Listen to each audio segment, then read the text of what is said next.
Estoy muy feliz de encontrarme de nuevo en Porto Alegre, una ciudad que en el mundo desde hace tiempo ya se ha convertido en un referente al menos de un imaginario de cambio social y de participación popular, en un momento en que vivimos en un mundo convulso, en el que se hace cada vez más urgente una refundación de la democracia. Y en este sentido, la experiencia de Porto Alegre ha sido y continúa siendo un punto de reflexión y un punto de prueba de que hay lugares donde nacen utopías que intentan transformarse en prácticas sociales. Y eso, en el fondo, es lo que estamos aprendiendo de los nuevos movimientos sociales que tienen lugar en el mundo. Hemos observado que en los últimos 3-4 años que ha habido una serie de movilizaciones sociales en ámbitos muy diversos, nuevos movimientos sociales, desde Islandia en el año 2009, luego Túnez en 2010, y de ahí se extendió al conjunto de las revoluciones árabes, el movimiento de indignadas en España, que arranca en mayo de 1911, pero de ahí se extiende a muchos más países, a Portugal, a Grecia, Israel, el Occupy Wall Street en Estados Unidos, donde se ocuparon más de 1000 ciudades, no fue solamente Wall Street. Incluso en lugares que la gente no sabe o no sospecha, hubo un movimiento fuerte, Occupy Nigeria. En América Latina llevaban ya tiempo los estudiantes en Chile en un movimiento con amplio apoyo social. En México, el movimiento Yo Soy el 132, nacido en torno a la elección mexicana. En Uruguay, las redes frente amplistas. Y, de hecho, está habiendo una coordinación cada vez más estrecha entre este tipo de movimientos sociales en red de toda América Latina. Cada uno de estos movimientos surge en una coyuntura económica y política específica. Pero hay algo más profundo. Hay un patrón común a todos estos movimientos, y eso es lo que voy a tratar de identificar con ustedes. Porque ese patrón común nos está, en cierto modo, enseñando el perfil del cambio político y social en nuestra sociedad, en la que yo he llamado hace tiempo sociedad red, sociedad estructurada en red, basada en redes organizadas en gran medida gracias a las nuevas tecnologías de comunicación en red. No porque la tecnología determine nada, sino porque la estructura social en red solo ha podido desarrollarse sobre esa base tecnológica, como la sociedad industrial solo pudo desarrollarse sobre las nuevas formas tecnológicas asociadas a la nueva producción y distribución de la energía. La cuestión es que los movimientos sociales, a lo largo de la historia, en todas las condiciones, han sido siempre los motores del cambio social. El cambio social funciona a través de movimientos sociales, de movilizaciones colectivas, a partir de las cuales se cambian los valores de la sociedad, la mentalidad de las personas, y entonces puede haber apertura en las instituciones para asumir esos valores en procesos de reforma institucional gestionados desde el sistema político. Pero el cambio raramente se inicia desde el sistema político, se inicia siempre en la sociedad. Lo que produce el cambio social es una emoción, un sentimiento de algo insoportable. ¿Por qué? Porque las sociedades están construidas sobre el miedo. Las formas de dominación social dependen de la conciencia clara de que si haces algo que va en contradicción de las normas institucionalizadas, de lo que debe ser la sociedad y del juego institucional reglado, si haces algo contra ese sistema, es altamente peligroso. En ciertas condiciones es represión física, pero en otras condiciones se hacen también represalias de todo tipo, desde perder tu empleo hasta ser incapaz de tener tranquilidad en tu vida. Por consiguiente, Cualquier intento de revuelta es un peligro. El miedo es la emoción fundamental. Los neurocientíficos hace tiempo que detectaron que entre las 6 básicas emociones humanas, la más potente es el miedo. Para superar el miedo hace falta una emoción igualmente fuerte. Esta emoción es la rabia provocada por la indignación. Es decir, si hay un hecho que nos afecta tan profundamente que no nos importa el riesgo, que perdemos el miedo, entonces actuamos sin pensar en los peligros, porque la emoción de la rabia provocada por la indignación es más fuerte que el miedo. Y una vez que se supera, entonces hay la otra emoción, la emoción de la solidaridad, de la capacidad de relacionarnos con otros frente al peligro y juntos, como decían en el movimiento español, juntas podemos, porque la capacidad de movilización personal supera el miedo en base a tomar la mano a la persona que tienes más cercana. En cualquier caso, esa capacidad de pasar de la indignación individual a la acción colectiva es un proceso de comunicación. La acción comunicativa es la base de la acción colectiva. Ese proceso de comunicación depende, naturalmente, de las formas de organización y de tecnología de la comunicación que cambian a través de la historia. Y lo que caracteriza las formas de comunicación de nuestro tiempo es que se basa en una comunicación en red que puede operarse instantáneamente, que puede realizarse a partir de mecanismos que nos permiten la interacción y que nos permiten la comunicación de lo local a lo global, de lo personal a lo colectivo en tiempo real. Por cierto, Internet en este momento no es una minoría. Internet se está acercando a los 3.000 millones de usuarios en el planeta y las redes móviles están basadas en 6.800 millones de números de móviles, no de teléfonos, sino de números de móviles. La humanidad está conectada y como está conectada es posible establecer redes independientes del monopolio de la comunicación que tenían los medios de comunicación de masas y independientes de los intentos de control por parte de los poderes políticos y económicos. Pues bien, estos movimientos se iniciaron como respuesta a condiciones económicas y sociales y a condiciones políticas en distintos países.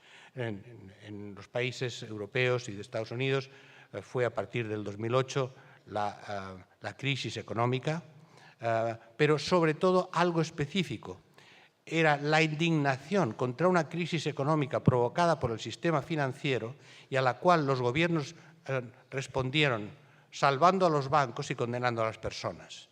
Pero aún así, esos movimientos no salieron de la pobreza o de la opresión política, sino salieron de la indignación provocada por las imágenes que se difundieron en Internet sobre las formas barbáricas de represión a quienes intentaban responder con la protesta y también de las formas como el suicidio, la inmolación de algunas personas que no podían soportar, como el vendedor ambulante tunecino que murió porque no pudo soportar más la humillación por parte de la policía. Esos fueron los detonantes de estos movimientos. Por tanto, conocemos el origen, pero lo que es importante es saber cómo y por qué, a partir de esas explosiones emocionales que tenemos identificadas históricamente, cómo se forman esos movimientos, qué características tienen y cuáles son sus consecuencias. Son movimientos en red.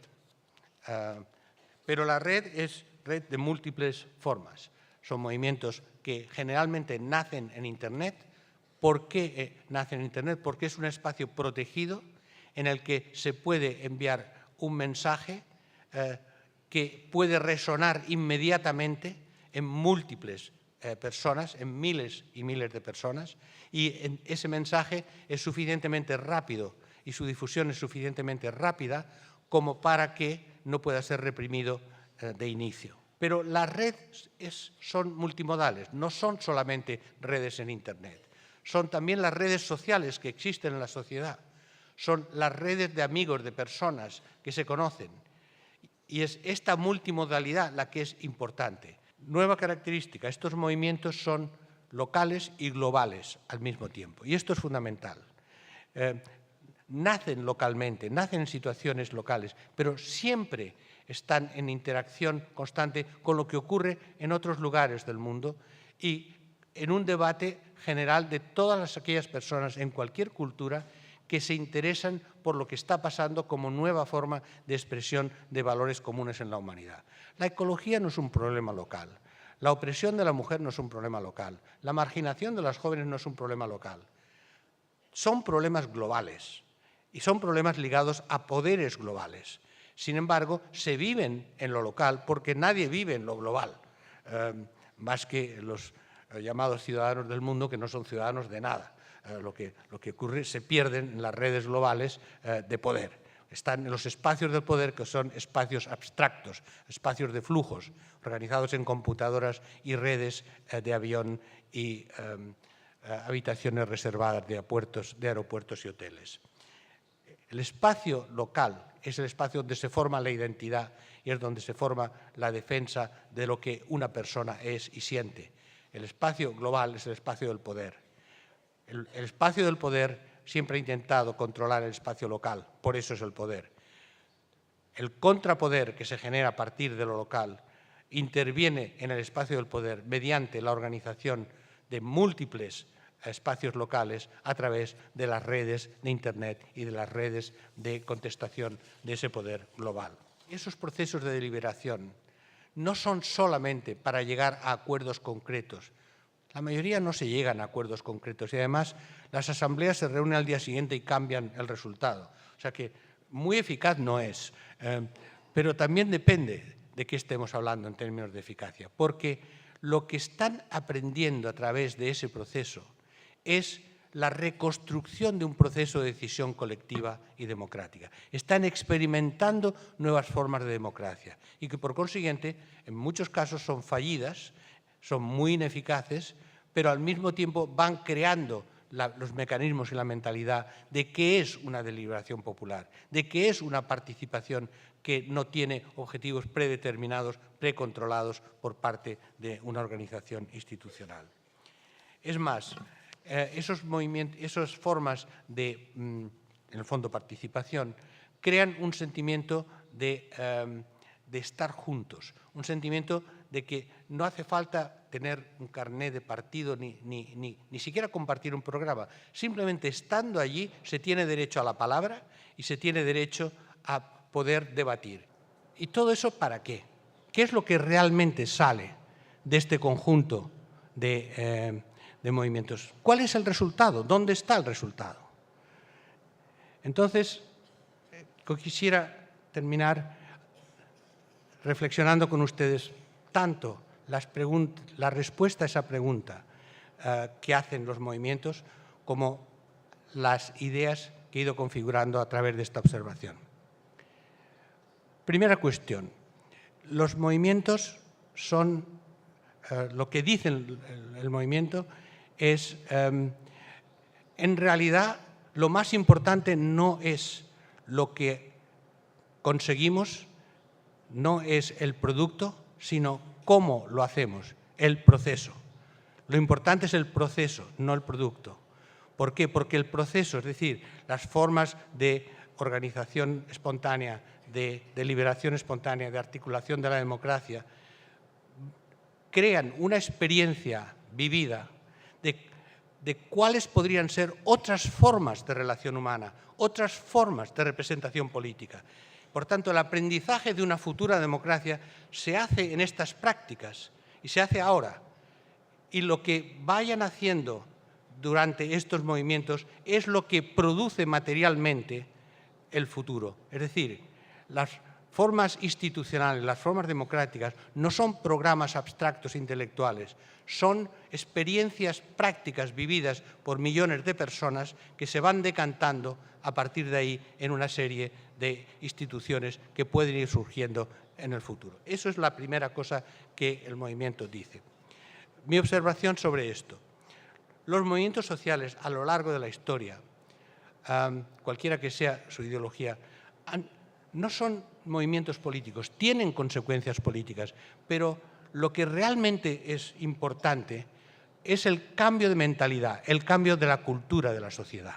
Esos son los movimientos sociales, por eso no son directamente políticos. Y en el fondo, cualquier cambio político estable y duradero tiene que basarse en un cambio mental, en un cambio cultural previo. Por ejemplo, el movimiento de las mujeres por la dignidad, la igualdad y un cambio de cultura que pase a una cultura con valores femeninos que no son los mismos de la dominación patriarcal a lo largo de la historia. Bueno, ese movimiento tuvo articulación política, pero fundamentalmente en los últimos 30, 40 años ha provocado un cambio fundamental en lo más importante, en cómo las mujeres del mundo se consideran a sí mismas. Y eso es irreversible. Y eso luego se traduce en las relaciones en la familia, en las relaciones con los hijos, en las relaciones, por tanto, de sexualidad, de psicología, de formación de personalidad. Y todo eso después, claro que se convierte en leyes e instituciones. Pero lo fundamental, el cambio irreversible, es esa forma de las mujeres ellas mismas considerarse de otra manera. Eso ha cambiado el mundo en estos momentos. ¿Y qué cambios se están observando? Bueno, se están observando cambios realmente de mentalidad.